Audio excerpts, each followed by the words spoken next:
is, I believe, the 5th episode of Politifact Check, and today we're doing Marco Rubio. So let's get right into it. The total quotes that Marco Rubio had on the first 20 pages was 19. Not very many, but it's enough to get a little idea of how truthful he is. And he had 11 true quotes, 58% of his quotes, and 8 false. So the true quote that I chose, the most true quote, he only had one quote that was 100% true, I believe, or one of like 3.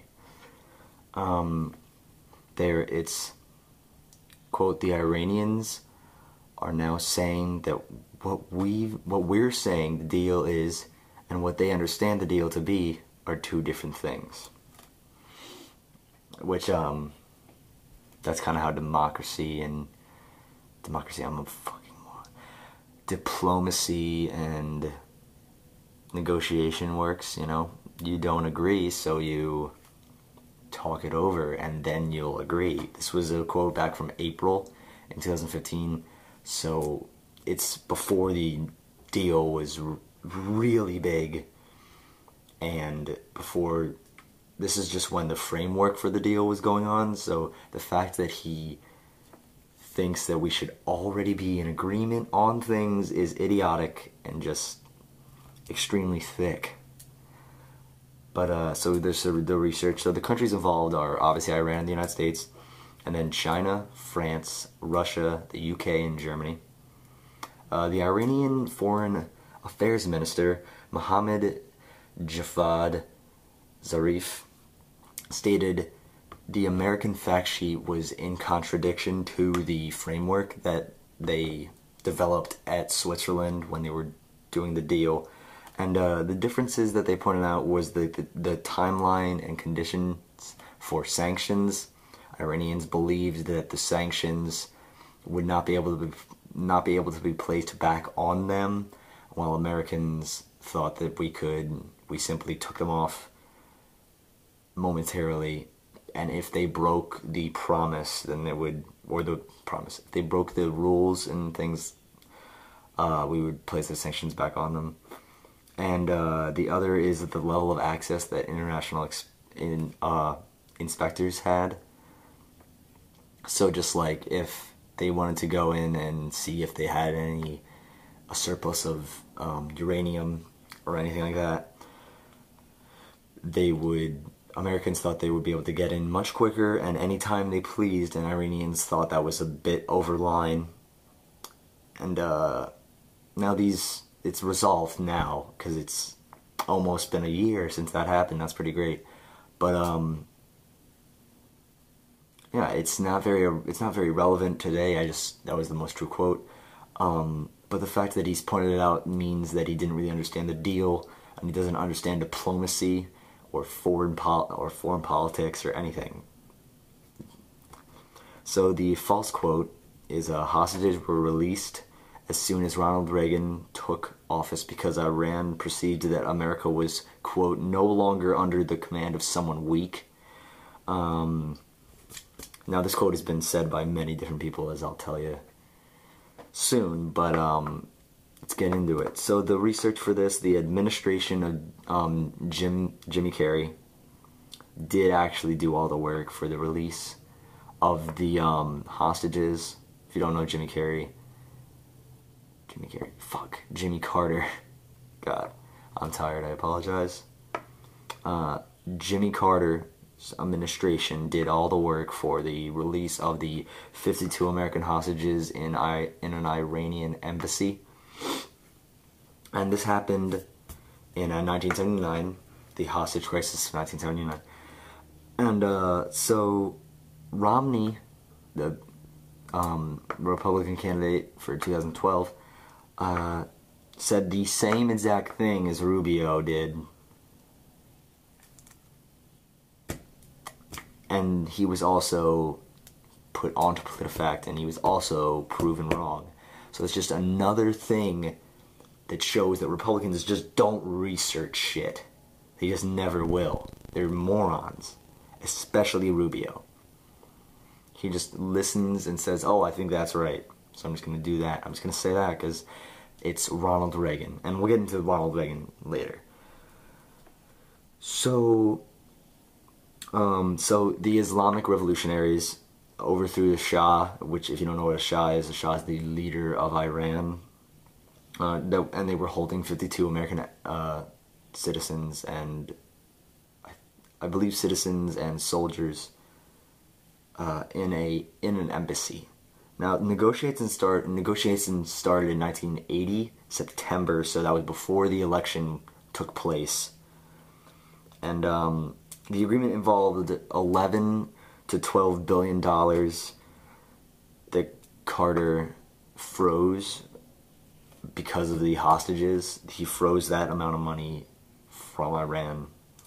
And the reason that experts say it is because the Iranian revolutionaries feared that putting more negotiations in place with a new administration in America would give them less opportunity to benefit.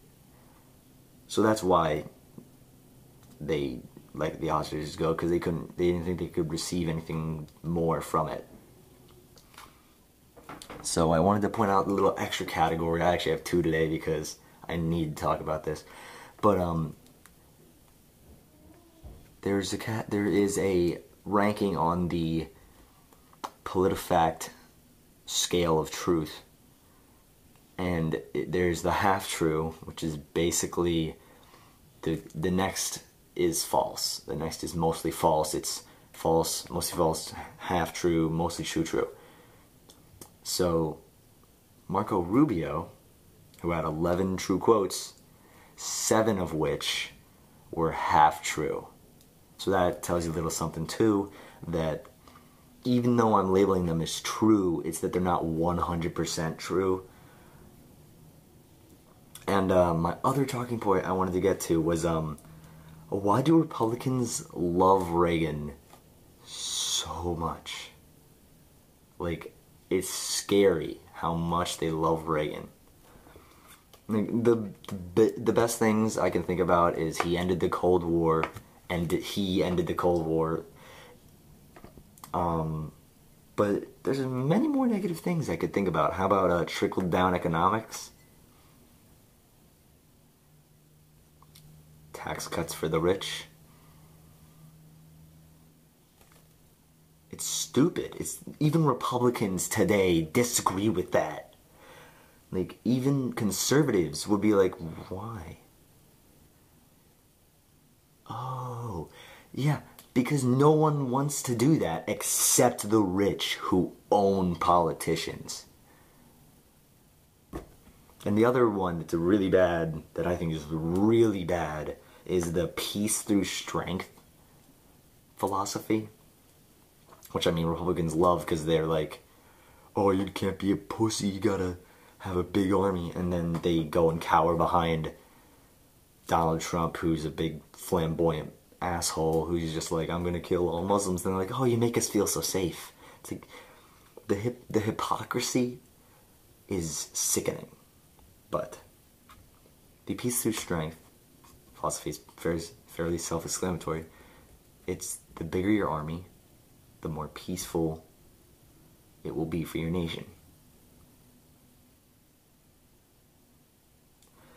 That may be true eventually, but raising an extremely large army that is unnecessarily large, like so large that 3 other countries could use a quarter of our military and be military monsters. Just militarily, like, inclined. They would be so strong in military they could challenge any other military in the world.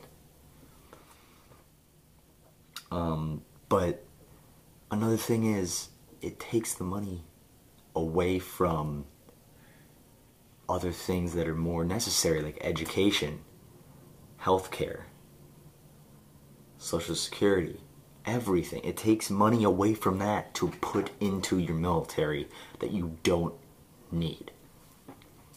So that's my beef with Ronald Reagan. And I don't know why Republicans circle jerk about the idea of Ronald Reagan nonstop. But you know, I guess, I can't think of a Democratic candidate that people love to talk about all the time. And they're like, oh, I love him.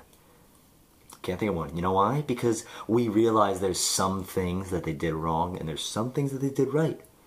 But we also realize they're no longer president. They're no longer president. Should be enough. Alright. Thanks for watching, guys. If you enjoyed, leave a like, comment if you disagree with me, and subscribe if you want to see more. There will be gaming videos up, of course, and there'll be more politics. I'm going to start pumping out more of these videos because they're real easy to make, and I've been lazy, so see you guys soon.